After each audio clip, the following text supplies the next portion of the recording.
Hi friends, இன்றைக்கான இந்த வீடியோவில் நம்ம என்ன பார்க்க போகிறோம் அப்படின்னா, நம்மக்கிட்ட ஒரு மோட்டோரோலா டிவி 65 இன்ச் வந்து பேக்லைட் இஷ்யூக்காக வந்திருக்கு. அது பேக்லைட் இஷ்யூ தானா ஆயிருக்கா, இல்லை வேறு எதனால் இந்த ப்ராப்ளம் வந்திருக்கு அப்படிங்கிறத பார்க்கலாம். ஃபஸ்ட்டு இந்த என்ன ப்ராப்ளம் ஆயிருக்கு அப்படிங்கிறத காமிக்கிறேன் பாருங்கள்.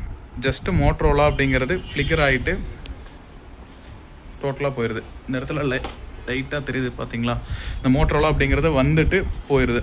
இதுதான் இதனோட பிரச்சனை. இந்த டிவினோட மாடல் நம்பர் என்ன அப்படிங்கிறத பார்த்துட்டு இந்த ப்ராப்ளமை நம்ம எப்படி சால்வ் பண்ணலாம் அப்படிங்கிறதும் ஃபுல் வீடியோவும் பாருங்கள், தெளிவாக எக்ஸ்பிளைன் பண்ணியிருக்கு. வாங்க டிவினோட மாடல் நம்பர் என்னன்னு பார்த்துட்டு இதுக்குண்டான சொல்யூஷன் என்ன அப்படிங்கிறதும் பார்க்கலாம். இந்த டிவினோட மாடல் நம்பர் வந்து பார்த்தீங்க அப்படின்னா 65SAUHDM. இதுதான் இதனோட மாடல் நம்பர். இதில் நாங்கள் ஆல்ரெடி ஸ்க்ரூஸ் எல்லாமே கழட்டிட்டோம். அதுவும் இல்லாமல் இதில் இன்னொரு ப்ராப்ளம் என்ன ஆயிருக்கு அப்படின்னு பார்த்தீங்க அப்படின்னா, இந்த இடத்துல தெரியுதுங்களா, எறும்பு போய் ஃபுல்லாக ஷார்ட் ஆகி மாடல் எல்லாத்துலேயுமே வந்து கொஞ்சம் அடி வாங்கியிருக்கு. இது பேக்லைட் இஷ்யூ தானா அப்படிங்கிறத ஃபஸ்ட்டு நம்ம வெரிஃபை பண்ணுறக்கு பேக்லைட் டெஸ்ட்டரை வச்சு நம்ம வந்து ஃபஸ்ட்டு பேக்லைட் எரியுதா அப்படின்னு சொல்லி செக் பண்ணிடலாம். அதே மாதிரி பேக்லைட்னோட டயோடு எல்லாமே இந்த இடத்துல பார்த்தீங்க அப்படின்னா பழுத்திருக்கு, தெரியுதுங்களா.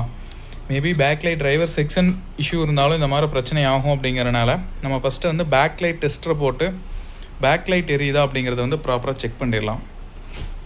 செக் பண்ணிட்டு அதுக்கு அடுத்தது வந்து நம்ம டிரைவர் செக்ஷனில் இஷ்யூ இருந்துச்சு அப்படின்னா ஃபஸ்ட்டு டிரைவர் செக்ஷனை ரெடி பண்ணலாம். இல்லை பேக்லைட் இஷ்யூ ஆயிருந்துச்சு அப்படின்னா பேக்லைட்டை வந்து நம்ம ரீப்ளேஸ் பண்ணலாம். இது மேபி அதிக வோல்டேஜ் எடுத்து ஓடிட்டு இருந்துச்சு அப்படின்னா கூட இந்த மாதிரி இஷ்யூ இருக்கும், வரக்க வாய்ப்பு இருக்குது. இப்போ நம்ம பேக்லைட் டெஸ்ட்டரை வச்சு செக் பண்ணுறோம். ப்ளஸ்னோட டெர்மினல் ப்ளஸ்லையும் மைனஸ்னோட டெர்மினல் மைனஸ்லேயும் வச்சு செக் பண்ணுறோம். ஒரு பாயிண்ட் வந்து பார்த்தீங்க அப்படின்னா 95 வோல்ட் எடுக்குது.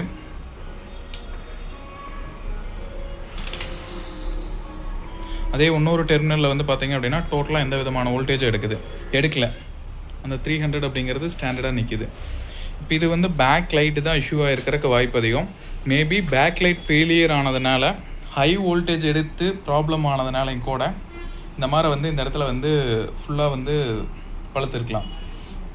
இப்போ நம்ம ஃபஸ்ட்டு பேக் லைட்டை மாற்றிட்டு வோல்டேஜ் எல்லாமே ப்ராப்பராக எடுக்குதா அப்படிங்கிறதையும் செக் பண்ணிக்கலாம்.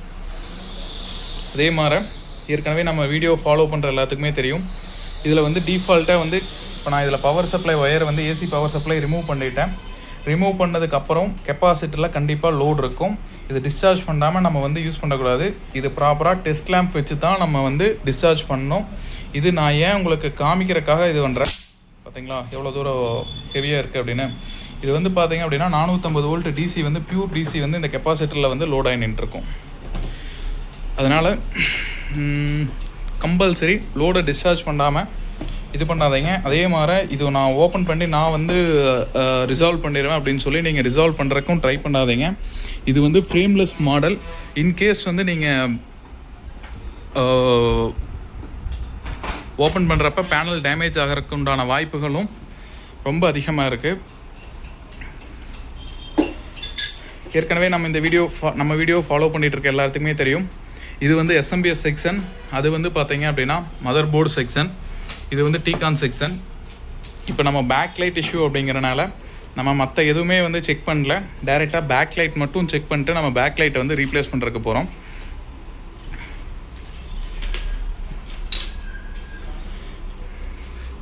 இது ஓப்பன் பண்ணுறப்பமே ரொம்ப கேர்ஃபுல்லாக ஓப்பன் பண்ணணும். ஃப்ரேம்லெஸ் மாடல் அப்படிங்கிறனால கண்டிப்பாக பேனல் டேமேஜ் ஆகிறதுக்கு உண்டான வாய்ப்புகள் வந்து ரொம்ப அதிகம்.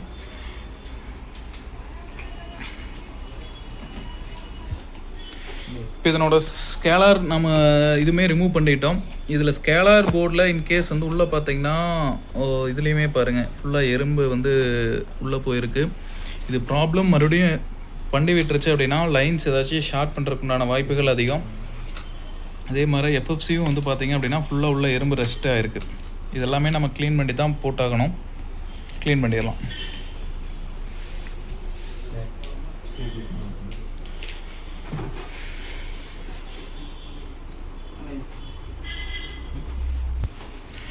இதனோட கீழ் பீடிங் வந்து நம்ம வந்து திருப்பி போட்டு நம்ம கன்வீனியன்ட்டுக்கு தகுந்த மாதிரி கழட்டுறோம்.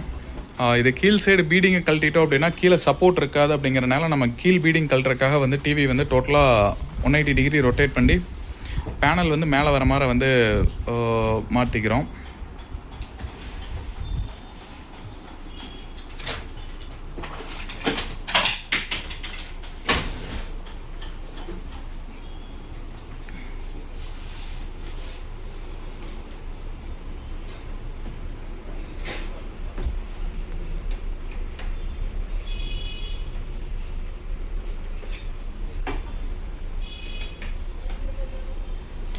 உங்களுடைய சப்போர்ட்னால் மட்டும்தான் நம்ம 16,000 சப்ஸ்கிரைபரை தாண்டி இந்த வீடியோவுக்கு போயிட்டுருக்குறோம். கண்டினியூவாக சப்போர்ட் கொடுங்க. இது போன்ற டெக்னிக்கலான வீடியோஸ் எல்லாமே வந்து நாங்கள் கொடுத்துட்டே இருப்போம். அதே மாதிரி உங்கள் டிவியில் இருக்கக்கூடிய ப்ராப்ளம் ஏதாச்சும் இருந்துச்சு அப்படின்னாலும் எங்களுக்கு வாட்ஸ்அப் பண்ணுங்கள். முடிஞ்ச அளவுக்கு நம்ம சப்போர்ட் பண்ணி கொடுக்குறோம். நம்ம ஷாப்னோட லொக்கேஷன் வந்து பார்த்தீங்க அப்படின்னா ஈரோடுங்க. நீங்கள் ஈரோடு நியர்பை இருந்தீங்க அப்படின்னா தாராளமாக எங்களுக்கு கால் பண்ணுங்கள், நாங்களே அட்டன் பண்ணி கொடுப்போம். இல்லை நீங்கள் வந்து அவுட் ஆஃப் ஈரோடு அப்படின்னா வாட்ஸ்அப் பண்ணுங்கள், நாங்கள் முடிஞ்ச அளவுக்கு சப்போர்ட் பண்ணித்தரோம். கன்டினியூவாக கால்ஸ் பண்ணாதீங்க, முடிஞ்ச அளவுக்கு எனக்கு வாட்ஸ்அப் பண்ணுங்கள். இதனோட மேல் பீடிங் வந்து நம்ம ரிமூவ் பண்ணிட்டோம். இப்போ நம்ம ஜஸ்ட் வந்து இதனோட பேனல் ஓப்பன் பண்ணுறதுக்கு நம்ம ஜஸ்ட் ஓப்பனர் போட்டு பேனல் ஓப்பனர் போட்டு மேல் பீடிங் இதை வந்து நம்ம இப்போ ஓப்பன் பண்ண போகிறோம். அடுத்தது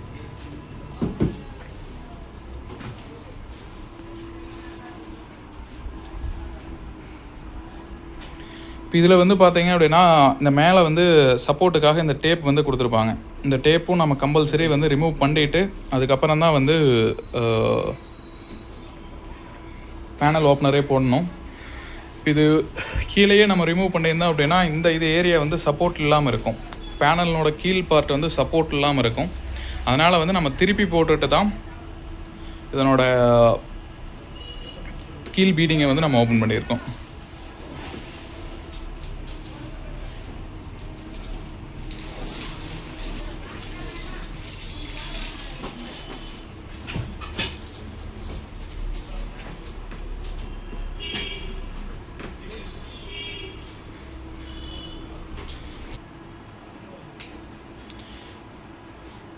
இந்த பேனல் ஓப்பனருமே வந்து பார்த்தீங்க அப்படின்னா நம்ம வந்து டோட்டலாக உள்ளே விடக்கூடாது, லைட்டாக மட்டும்தான் உள்ளே விட்டு ஓப்பன் பண்ணணும்.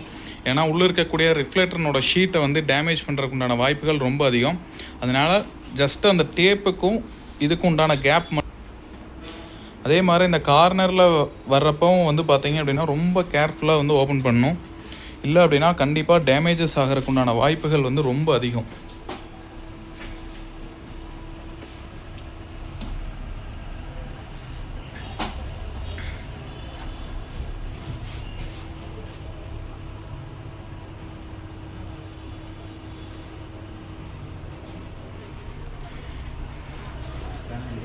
அதே மாதிரி இதில் பேனலோட அந்த மேலே ஒட்டி இருக்கிறத வந்து ரிமூவ் பண்ணுறதுக்கு நம்ம இயர் பட்ஸோ அல்லது வந்து நம்ம பல்லு குத்துறக்கு குச்சி இருக்குங்களே அந்த குச்சியை வச்சு சுற்றி எடுத்தீங்க அப்படின்னா கொஞ்சம் ஈஸியாக இருக்கும், ரொம்பவுமே ஈஸியாக இருக்கும். ஏன்னா இதில் வந்து அந்த பேனல் டேப்பை பிரிக்கிறது அப்படிங்கிறது ஒரு மிகப்பெரிய டாஸ்க்காக இருக்கும். கையில் மெதுவாக தள்ளிங்க அப்படின்னா ரொம்ப டைம் எடுக்கும்.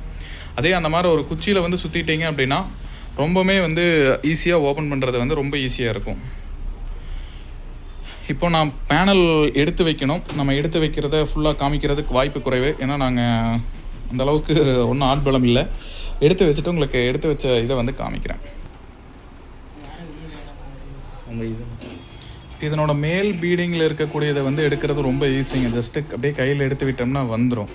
பட் ஆனால் அதே வந்து பேனல் சைடு இருக்கக்கூடியதை எடுக்கிறது வந்து ரொம்ப சிரமம், ரொம்ப கேர்ஃபுல்லாகவும் எடுக்கணும். அதுக்கு ஒரு சின்ன ட்ரிக் இருக்குது. அந்த ட்ரிக் என்ன அப்படிங்கிறது காமிக்கிறோம். பேனல் ஆல்ரெடி வந்து எடுத்து இங்கே வச்சுட்டேன். இதில் வந்து பார்த்திங்கன்னா இந்த மாதிரி இருக்குங்களா, இதை வந்து எப்படி எடுக்கிறது அப்படிங்கிறதும் நான் இப்போ காமிக்கிறேன். ஒரு 5 மினிட்ஸ்க்கு உங்களுக்கு காமிக்கிறேன். என்ன மாதிரி எடுக்கிறோம் அப்படிங்கிறது ஒரு சின்ன ட்ரிக் இருக்குது. அந்த ட்ரிக்கில் மாடலில் எடுத்தீங்க அப்படின்னா ரொம்ப ஈஸியாக வந்து இந்த டேப்பை வந்து ரிமூவ் பண்ணிக்க முடியும்.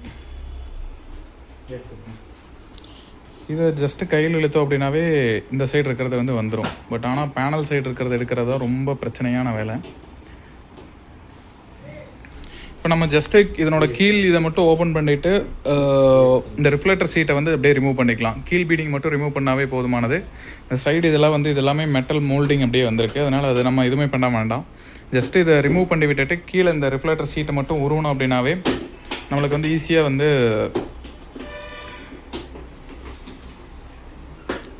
கீழ் பீடிங்கை வந்து ரிமூவ் பண்ணி பேக் லைட் வந்து மாற்றிக்க முடியும்.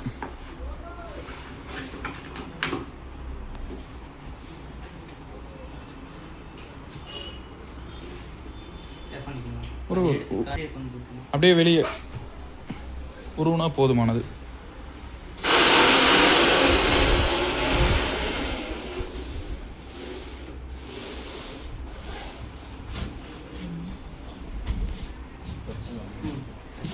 இதுதான் நம்ம செக் பண்ண வேண்டிய ப்ளஸ் வந்து மாற்ற வேண்டிய பேக் லைட்டு.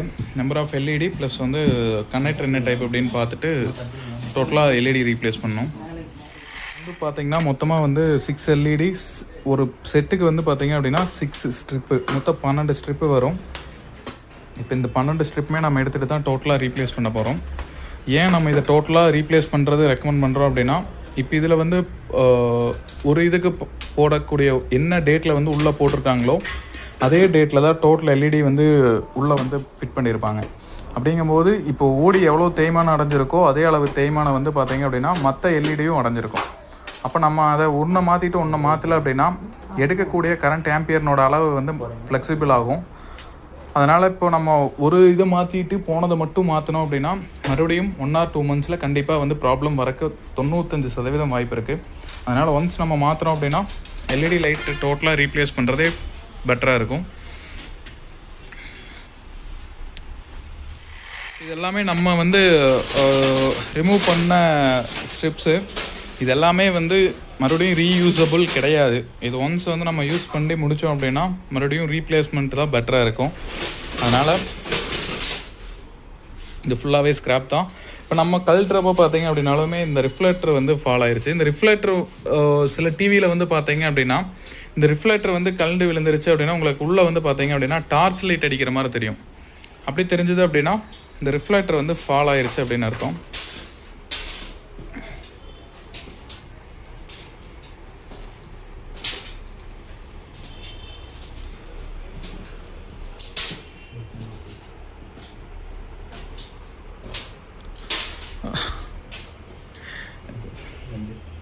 எங்கே இருக்கு? ஓகே, அடுத்தது நம்ம இப்போ இதில் வந்து பார்த்தீங்க அப்படின்னா நம்ம ஜஸ்ட் இதில் வந்து இந்த இதை வந்து எப்படி ரிமூவ் பண்ணுறது அப்படிங்கிறத வந்து பார்க்கலாம். நம்ம இதில் வந்து பார்த்தீங்க அப்படின்னா டோட்டலாக அந்த ஸ்ட்ரிப்ஸ் எல்லாமே எடுத்துகிட்டு டோட்டலாக ரீப்ளேஸ் பண்ணிட்டோம். இப்போ நம்ம ரீப்ளேஸ் பண்ணதுக்கப்புறம் செக் பண்ணுறோம் பாருங்கள், ஒரு பேர் வந்து டோட்டலாக அப்படியே எரியுது. அதே மாதிரி அடுத்தது ஆப்போசிட் பேரும் செக் பண்ணுறோம். ஆப்போசிட் பேரும் பக்காவாக வேலை செய்யுது. எடுக்கக்கூடிய வோல்டேஜ் ரெண்டுமே வந்து பார்த்தீங்க அப்படின்னா ஈவனாக பேக்லைட் டெஸ்ட்டில் 94 வோல்டேஜ் அந்த மாதிரி எடுக்குது. ஒரே ஈவனாக எடுக்கிறதான் இதில் அக்யூரசி வந்து கரெக்டாக இருக்கும். சேம் ஒரே அளவு ஈவனாக எடுக்குது. இப்போ நம்ம இதுக்கு வந்து மறுபடியும் இதை பேக் பண்ணிவிட்டு ஃப்ரேம்லெஸ் டேப் எல்லாமே ஒட்டி மறுபடியும் ஷீட் எல்லாமே வச்சு அதுக்கப்புறம் தான் நம்ம இதனோட வேலையை வந்து கம்ப்ளீட் பண்ண முடியும்.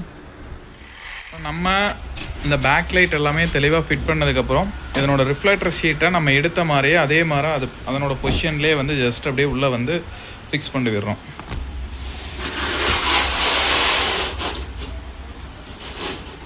இது நம்ம அதே மாதிரி உள்ளே ஃபிட் பண்ணிவிட்டு இதனோட பீடிங் இந்த காடி இதில் வந்து பார்த்திங்க அப்படின்னா நம்ம ஃப்ரேம்லெஸ் டேப்பை வந்து மறுபடியும் நம்ம பழையபடிக்கு ஓட்டணும்.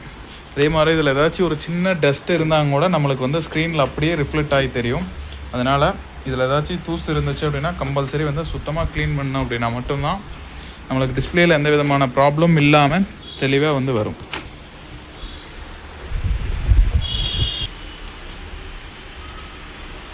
இதில் இப்போ நம்ம சுற்றியுமே வந்து பார்த்தீங்க அப்படின்னா இந்த மாதிரி வந்து ஃப்ரேம்லெஸ் டேப் வந்து நம்ம பேஸ்ட் பண்ணியாச்சு. இப்போ இதை நம்ம பேக் லைட் மட்டும் ஆன் ஆகுதா அப்படிங்கிறத வந்து ஆன் பண்ணி செக் பண்ணிடுவோம். இப்போ நம்ம பேக் லைட் மாற்றின லைட் வந்து எரியுதான்னு செக் பண்ணுறதுக்காக இப்போ வந்து நம்ம இதை பவர் ஆன் பண்ணி செக் பண்ண போகிறோம். இது ஃப்ளிக்கர் ஆகுது, பட் ஆனால் நார்மலாக பார்க்குறப்ப வந்து பார்த்தீங்க அப்படின்னா இந்த மாதிரி ஃப்ளிக்கர் ஆகாது.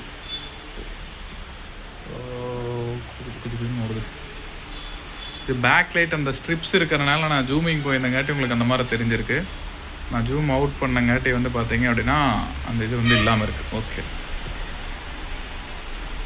அந்த கோடு தெரிகிறது எல்லாமே வந்து பார்த்தீங்க அப்படின்னா பேக் லைட் ஸ்ட்ரிப். இது பக்காவாக இப்போது ஒர்க் ஆகுது. இப்போ நம்ம இதை வந்து டிஸ்பிளே மறுபடியும் எடுத்து வச்சு ப்ராப்பராக பேக் பண்ணோம் அப்படின்னா நம்மளோட ஒர்க் வந்து கம்ப்ளீட் ஆகும். இப்போ நம்ம இது பேனல் வந்து ஃபிட் பண்ணி முடிச்சிட்டோம். பேனல் ஃபிட் பண்ணதுக்கப்புறம் ஆன் பண்ணுறோம். நம்மளுக்கு வந்து பார்த்திங்க அப்படின்னா அந்த மோட்ரோலா அப்படிங்கிறதும் அப்படியே ஃப்ளிகர் ஆகிட்டு போச்சு. இப்போ எந்த விதமான ஃப்ளிக்கரிங் எதுவுமே இல்லாமல் டைரெக்டாக ஆன் ஆகி நிற்கிது. இப்போ நம்ம டோட்டலாக ஒன்று ஃபுல்லாக பேக் பண்ண ஆரம்பிக்கிறோம். இப்போ நம்ம இந்த ஒர்க்கை முடிஞ்சதுக்கப்புறம் இதனோட ஃபைனல் அவுட்புட் எப்படி இருக்குது அப்படிங்கிறதும் வீடியோனோட கடைசியில் இப்போ அட்டாச் பண்ணிடுவோம். இது நம்ம முடிச்சதுக்கப்புறம் ஃபைனல் அவுட்புட் வீடியோ எந்த விதமான டிஸ்டர்பன்ஸ் இல்லாமல் பக்காவாக வந்து வீடியோ ப்ளே ஆக ஆரம்பிச்சிருச்சு. தேங்க்யூ ஃபார் வாட்சிங். மறக்காமல் நம்ம சேனலை சப்ஸ்கிரைப் பண்ணிடுங்க. தேங்க்யூ.